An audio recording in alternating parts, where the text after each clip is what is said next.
Guys, I made a terrible mistake. I've made several jokes over several YouTube videos where I kind of make fun of pagans, and I make jokes about Christians genociding pagans. Um, and I realize this is in very bad taste. People might start to feel threatened and unsafe. So I have to change the way I talk in my YouTube videos. And I've come to this conclusion, right? Because I don't want to offend people. I can no longer make jokes about Christians genociding pagans without also making jokes about pagans genociding Christians. So here we go. You guys had a pretty good start about 2,000 years ago. You had about 300 years of full-on Christian genocide, white pagans killing white Christians all across the board, feeding them to lions, torturing them, putting them in jail, nonstop murder. There were just so many martyrs made during that period, you almost did the religion a service. But then, of course, the Christ cook Emperor Constantine came along and forced everyone to be Christian, and that was kind of gay. So pagans kind of have that in their blood memory. It's just been kind of boiling for 1700 plus years. I understand. So here's what's going to happen, because Christians have a problem. They're very fragmented, right? It didn't used to be that way. There used to be just one Christian church. And then in 1054 AD, there were two Christian churches. And then in the 1500s, this gay named Martin Luther comes along, and next thing you know, there's 40,000 different denominations of Christianity, right? With paganism, even if you count every single different group in Europe that was practicing its own folk religion, you still don't come to 40,000, right? So all you guys got to do, basically, once Europeans solve the current existential crisis that they're facing of like sort of soft genocide under the UN definition, replacement of the population and things like that. Once Europeans solve that, because we can't infight, we can't kill each other until we've solved that problem, So we have to work together. We can have debates about theology and stuff like that, and Christians and pagans can kind of make fun of each other lightly, but we can't actually have the holy war, right? But once that problem is solved, the pagans will have the upper hand, because it's much easier to combine like 20 religions into one than it is to combine 40,000 religions into one, right? So you guys just have to pick, you don't have that many options, right? Because anyways, most Europeans in the United States, they're mixed. So you have some that's like a quarter Nordic, a quarter Germanic, a quarter British, and a quarter Eastern European, or whatever. You have all these mixes. It's kind of rare that someone in the US is actually 100% one thing. It does happen, but so it's like, well, everyone can unite under Nordic paganism or Germanic paganism, or the Roman pantheon, or the Greek pantheon, or one of those European traditions, right? And uniting under that would give you the advantage of just being one organization, one religion. And then the Christians, of course, are just going to constantly fight, because the Catholics will never become Orthodox. The Orthodox will never become Catholic. All the Protestants will just continue being gay, and it'll just never work out, and it'll be a really easy target. So there will be total, pure, utter genocide of all the Christians. The pagans will carry out. And the world will be pagan for 2,000 years. Be like a white pagan ethnoplanet. And then, but then of course, things always kind of come back, and you think you killed every Christian, but really a small group of Christians started the secret Christian moon base, and they're just on the moon for that 2,000 years. You guys don't even know, because they kind of stay on the dark side. And after 2,000 years is out, there's some kind of weird prophecy, and they've created an army of robot dogs, and they fly back to planet Earth, and the robot dogs eat all the pagans. Then we'll have 2,000 years of Christianity. So that's probably what the future is going to look like. Now, in all seriousness, do I really think that after the Europeans have solved their existential crisis, do I really think that there's going to be holy wars between the Christians and the pagans, like there were, or rather holy genocides like there was 2,000 years ago? I really don't think so. I think we as a species, as a culture, as a people, I think we've evolved past that point. I think we have a lot of information, a lot of new understanding. Oh, my clover's coming up. It's really cool. You can't really see it because I'm on a selfie cam. I hate the selfie stick. It's retarded. But wow, that's great. Nice clover in this part. Help my soil. Anyways, I think we've improved past that. I really don't think there's any risk of actual you're Christians and pagans going to war with each other after we solve the existential crisis that we face right now. I think, but I can understand how if I joke about it constantly, some people might think I'm being serious, that I really think that we should have a war. I don't think so. And like I said, I always like kind of make fun of the pagans because, they adopted the Christian moral code. In the end, society has come to this moral code. Western society has sort of come to this moral code with the aid of many different theologies and philosophies. So Plato has had as much to do with it as Jesus. You know what I mean?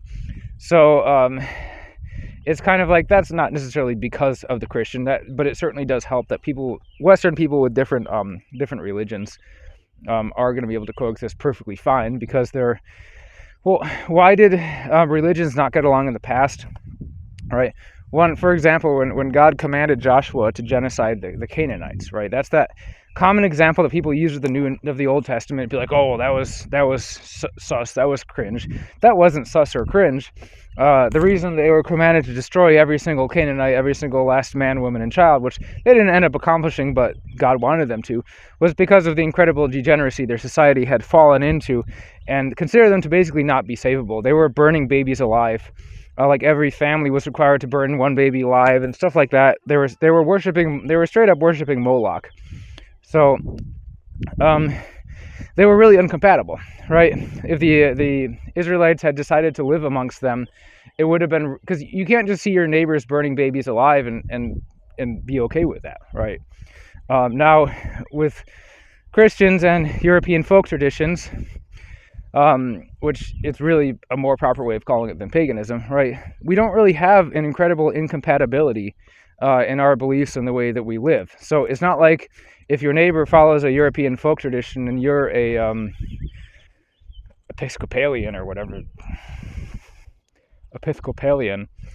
you're not going to see your neighbor burning babies alive, or your neighbor's not going to see you doing that. So you're going to be more or less compatible morally and ethically. So I think that's something that's happened with pretty much all the denominations of Christianity that exist, and pretty much all the European folk traditions that currently exist in a serious sense, not in like a LARPing sense.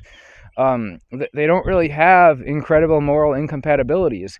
People will argue tooth and nail all day long about esoteric theological concepts, but that doesn't really have much of a bearing on everyday life of a normal person. So one last thing I should probably get to. People will probably accuse me of making fun of every denomination of Christianity except Orthodoxy. They might think that's kind of suspicious. Well, Orthodoxy has problems too. One of the problems is gayness. Now, obviously, the Orthodox Church is the only kind of Christian institution, the only major Christian institution that hasn't fallen to what you would call, what you might call global homo, or they haven't started accepting gay marriages and things like that. They don't have like openly gay priests like the Catholic Church does. If someone did that, they would be removed. So there are secretly gay priests in the Orthodox Church, of course, but the Orthodox Church allows their priests to marry, unlike the Catholic Church. So they don't have as much of a problem with like the repressed sexuality thing morphing into worse things. But when I say it has a problem with gayness, basically, a wise man once said that if the Orthodox Church ever falls, like the Catholic Church has already fallen, if it ever does, it will be the Greek Orthodox Church that falls first. And I couldn't figure out why he said that. And so I asked him again, and it was like, well, it has something to do with a couple actions the Greek Orthodox Church has taken, including baptizing the adopted child of a gay couple when you're not really supposed to baptize a child whose parents aren't members of the church, and they shouldn't have been allowed, or they weren't members, they wouldn't be allowed to be members of the church. And that caused a big scandal in the Orthodox community. And then there was some event that an Orthodox church held a liturgy at a cathedral or a church or something that was from another denomination, but they were holding a liturgy there for whatever reason. And the church had like big rainbow flags draped above. It was like an openly gay church. And that was a big scandal as well, because normally an Orthodox priest should never hold an event, in following true to the doctrines of that religion. He should not be holding an event at a church like that. So, so gayness was the one problem. Now, it's not an existent problem. It's something that the Greek Orthodox Church kind of hints at, and that's why I think maybe in the future there are maybe some higher-ups in the Greek Orthodox Church that maybe are okay with the church going in that direction, right? So that's certainly a problem. Oh yeah, and the other problem in the Orthodox Church is zealousy, and this is more of a problem with new members that get really hooked, and this can happen with any Christian denomination or even European folk traditions. Someone gets really, really, really zealous and pushy. And yeah, like this guy on my Facebook just rants constantly about how every other Christian is going to go to hell except people who follow his very specific set of pastors, his very specific theology. It's all a bunch of crap and just turns people off. But Orthodoxy, it's the worst. People get really, really, really zealous. Of course, because Orthodoxy has all these claims to be the original Christian church started by the apostles, which it is. But the problem is some new people, like, I remember a couple who I met, and it was like they were super, super, super, super, super, super zealous, constantly talking about it all day long. And what people who have been in the Orthodox Church their entire life have told me was that when those people get into the church, they never last more than 2 to 5 years. The ones who get in and are super zealous and pushy about everything, they don't stay Orthodox for the rest of their lives. They always just get in there super, super crazy about it. Something happens and then they're gone. And those kinds of people are like that in their lives with everything anyway. So it's more of a problem with those people than the Orthodox Church itself. But for some reason, it seems to be a thing in the Orthodox Church. And maybe that's because the Orthodox Church appeals so much to traditional-minded people that the ones who are really extreme about it push really hard, get really zealous, and then they burn out and leave. Someone's going to criticize me because I've been walking back and forth in the same spot for a few minutes, and they're like, oh, well, if you're making a video outside, you have to walk different places and not just walk back and forth in the same spot. Well, you know what? I ran out of spots to walk around in, so I'm just walking back and forth right here, right? So anyways, I hope you all enjoyed this video.